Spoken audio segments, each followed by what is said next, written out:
Hi Modcrafters, I'm Miss Modcraft, and in this video I'm going to show you how to create a workspace in MCreator.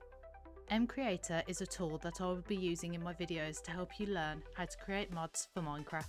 If you need help installing MCreator, you can click on this video right here and I'll show you how.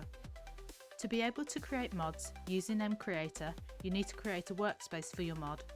Think of a workspace as a crafting table for you to use to create your mod.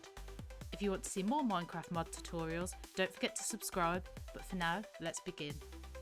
Once MCreator has loaded up, you should see this window. If this is your first time, you should see no recent workspaces on the left.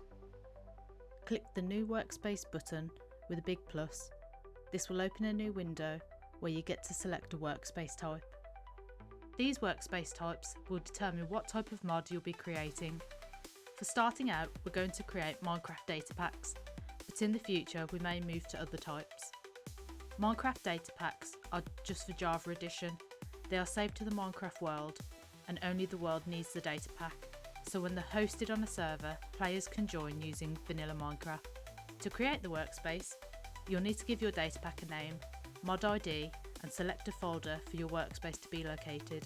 When you type into the name box, the other boxes will change too.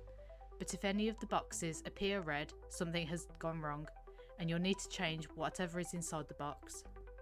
Once done, you can click the Create New Workspace button.